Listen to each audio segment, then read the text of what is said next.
Bagi kami, manajemen sumber daya manusia itu penting karena Kopontren berkepentingan untuk menempatkan SDM secara tepat, sesuai dengan skillnya, sesuai dengan kapasitasnya.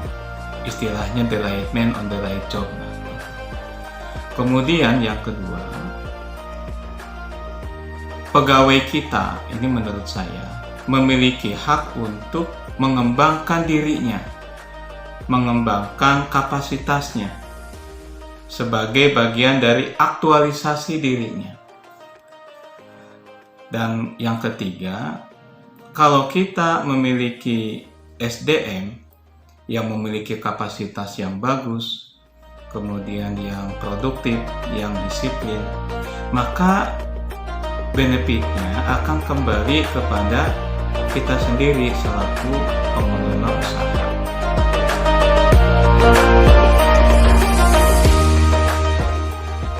Ya, ini yang istimewa ya. Jadi di Husnul ini posisi antara pimpinan pondok dengan pimpinan pengelola usaha itu setara.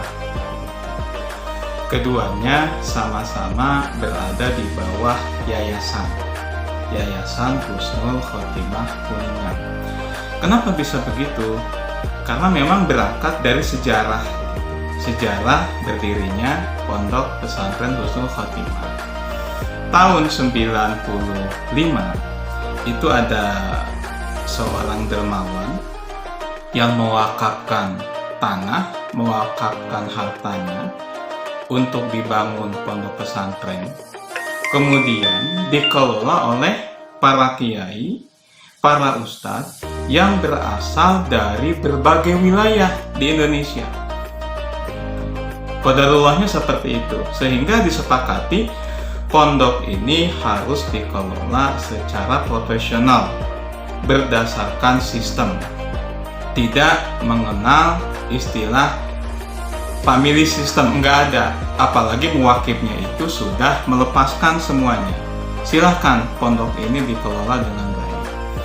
Nah, akibatnya apa? Dengan adanya kesepakatan begitu, kita sepakat bahwa sistem yang berjalan berdasarkan undang-undang yayasan, maka di sini pimpinan pondok itu, saya ulangi sekali lagi, berada di bawah struktur yayasan, yaitu sebagai kepala divisi pesantren.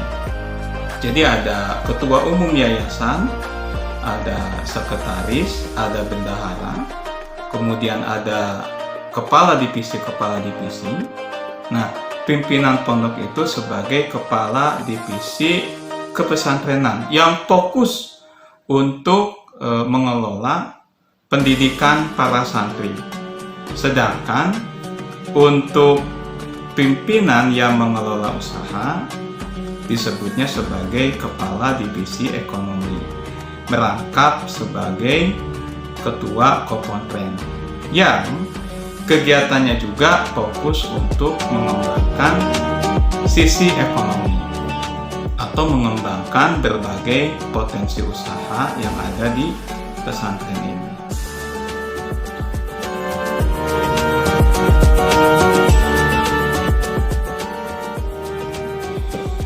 Alhamdulillah sampai saat ini kami memiliki 70 tenaga kerja yang tersebar di berbagai unit usaha. Ini tenaga kerja yang inti ya. Kalau misalkan digabung dengan para ibu laundry di sekitar pondok yang kita berdayakan untuk mengelola laundryan santri, maka jumlah totalnya sekitar 280 pegawai.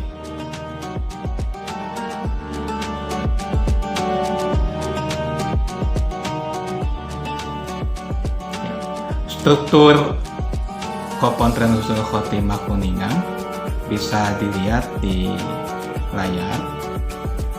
Ada ketua Kopontren, yaitu saya sendiri, kemudian ada sekretaris, ada bendahara, kemudian ada staf bagian admin, finance dan tax, pajak, kemudian ada kepala perwakilan Kopontren untuk di Husnul Khotimah 2 Pancalang. Kemudian di bawahnya ada para manajer usaha, dari manajer usaha 1 sampai manajer usaha 9. Untuk manajer usaha 1, ia mengelola usaha laundry, kemudian juga pengadaan buku untuk para santri dan jasa online. Untuk manajer usaha 2, mengelola usaha supplier, kebutuhan-kebutuhan untuk di dapur, kemudian mengelola kantin. Kita juga ada perikanan, juga mengelola pertanian. Manajer usaha 3 ini membawahi hakamat yang ada di wilayah Putri. Kemudian manajer usaha 4 mengelola hakamat minimarket ya, yang ada di wilayah Putra. Kemudian ada manajer usaha 5 yang mengelola BMT. Kemudian manajer usaha 6 yang mengelola usaha fotokopi, penerbitan, kemudian juga percetakan. Kemudian ada manajer usaha 7 yang mengelola HK Resto dan Bakery. Manajer usaha 8 yang mengelola hakamat yang ada di Pancalang, dan manajer usaha 9 sama mengelola BMT juga, tetapi lokasinya di Husnul Khotimah 2, kemudian laundry dan kantin.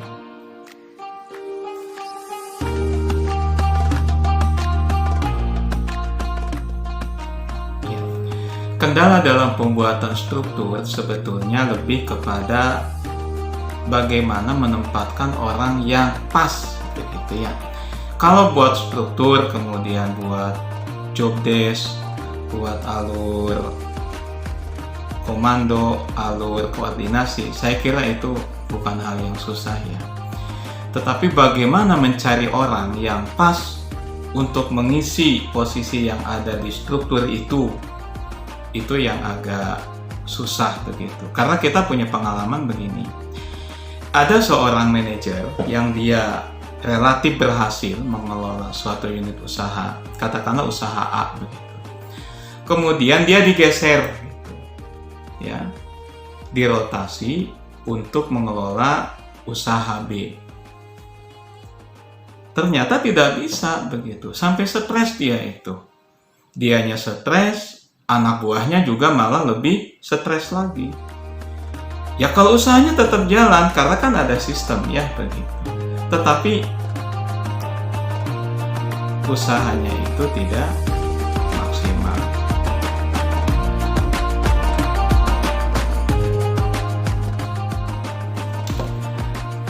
Kalau di kami mah simpel ya gitu. Jadi struktur itu dibuat disesuaikan dengan target yang akan kita capai. Tentu prinsipnya adalah bagaimana struktur ini betul-betul efektif dan efisien. Karena kita mah kan badan usaha ya, bukan ormas begitu. Nah, kemudian yang kedua adalah jelas job desk-nya. Jadi misalkan si A amanahnya ini, job desk-nya ini. Si B amanahnya ini, job desk-nya ini kan gitu. Kemudian yang ketiga, jelas juga alur komando ya. Kemudian juga jalur koordinasi gitu.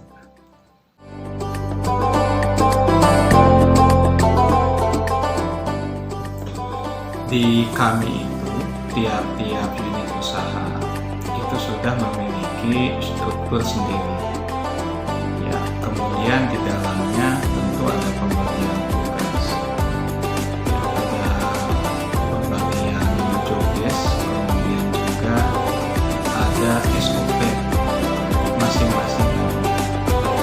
itu sebelum kita membuat suatu ini, kemudian membagi tugas dan segala macam, di awal yang kita tetapkan itu adalah target.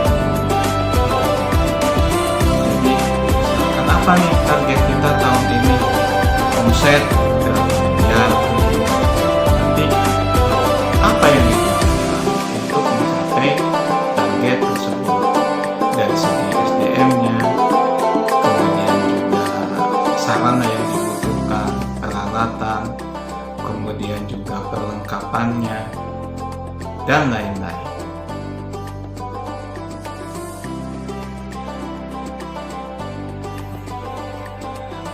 Awalnya, proses rekrutmen itu dilakukan secara tertutup. Jadi, misalkan kalau kita butuh tambahan SDM, kita tanya pegawai-pegawai kita, ada saudara enggak? Gitu kan, adik gitu kan, tetangga yang lagi butuh kerjaan. Oh ya ada, masukkan lamaran gitu kan. Kemudian kita tes kan. Tetap kita tes karena kita harus memastikan bahwa SDM kita itu memiliki kapasitas yang kita butuhkan. Nah, kemudian lama-lama karena kebutuhan SDM kita semakin banyak begitu, rekrutmen ini dilakukan secara terbuka. Contoh terakhir, ketika kita butuh tambahan pegawai untuk di HK Resto, kemudian di HK Bakeri dan di HK Mat, itu kita bikin istilahnya lowongan kerja gitu ya, lewat media online gitu. Dan Masya Allah itu ya, kita hanya butuh tambahan 9 SDM, itu yang melamar sampai 170 orang.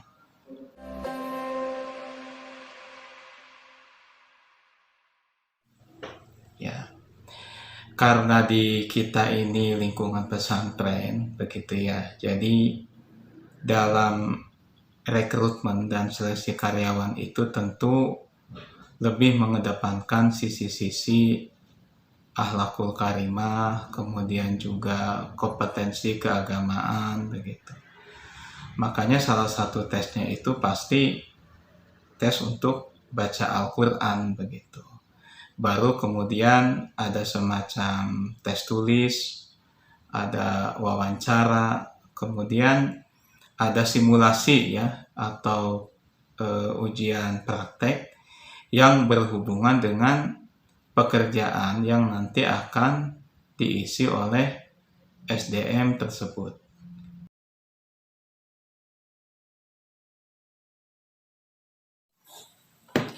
Ya, kalau dari sisi kitanya sebetulnya hampir tidak ada begitu ya. Tapi memang dalam proses rekrutmen itu hampir selalu ada yang namanya SDM titipan gitu loh. Jadi, dan saya yakin ini lumrah ya gitu kan, di setiap lembaga, di setiap badan usaha itu ada begitu kan. Nah, kalau yang nitipnya orang biasa ya kita abaikan saja begitu. Yang agak repot itu kalau yang nitipnya itu Thomas gitu ya, tokoh masyarakat gitu kan. Kemudian juga dari pengurus yayasan gitu kan, para pejabat pesantren di atas. Itu yang agak berat begitu. Apalagi kalau setelah dites gitu ya, mereka tidak memiliki kualifikasi yang kita butuhkan. Diterima, ya tetap diterima gitu, gimana lagi gitu kan.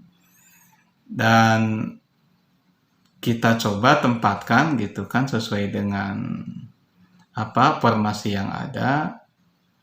Mudah-mudahan tidak merugikan lembaga kan gitu. Kalau perlu kita ikutkan pelatihan-pelatihan, mudah-mudahan dengan demikian walaupun itu SDM titipan tetapi bisa tetap memberikan kontribusi kepada pesantren kita ini.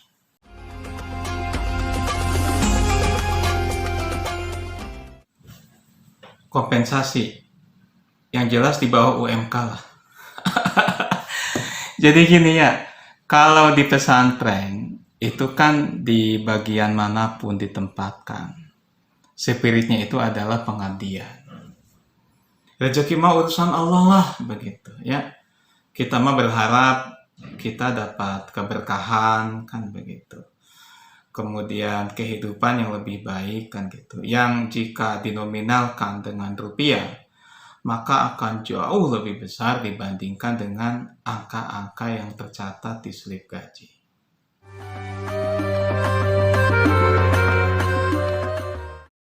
Ya, ini yang kita tanamkan sejak awal kepada siapapun yang bergabung di Kopontren kami, ya, bahwa innamal a'malu binniyat gitu.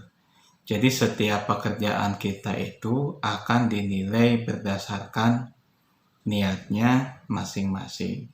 Kita bergabung dengan pesantren tentu ingin menjadi bagian gitu kan. Bagian dari sebuah lembaga gitu kan yang menyiapkan generasi yang lebih baik gitu. Generasi yang siap mengemban amanah yang dulu dilaksanakan oleh para nabi, jadi juru dakwah gitu kan. Jadi para kiai, jadi para ulama.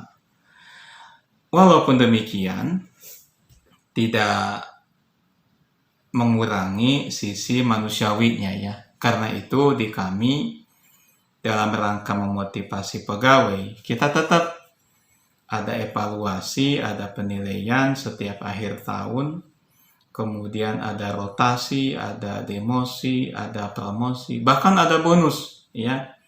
Ada namanya bonus akhir tahun.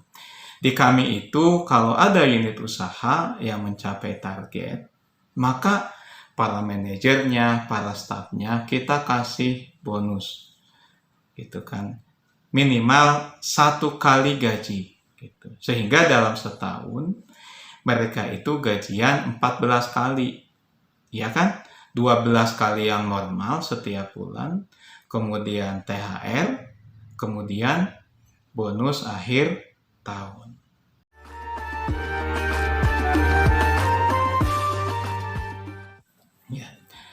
Bagi kami, pegawai itu bukan aset ya, tetapi mitra. Mitra dalam mengembangkan usaha yang ada di pondok ini. Sehingga pendekatan yang kami lakukan adalah pendekatan kekeluargaan. Sehingga si karyawan ini merasa nyaman, merasa at home ketika bekerja di Kopontren. Tentu selalu ada masalah begitu ya, baik masalah antar sesama mereka ya, antar staf maupun dengan para manajer. Dan kita fokus kepada solusi saja. Kemudian untuk meningkatkan kapasitas SDM dalam 1 tahun kita biasanya mengadakan pelatihan itu beberapa kali dengan mengundang para trainer gitu kan yang ahli di bidangnya, misalkan di bidang manajemen, di bidang leadership gitu ya, kemudian juga para motivator begitu, sehingga semangat gitu ya, semangat kerja mereka itu bisa tetap terjaga.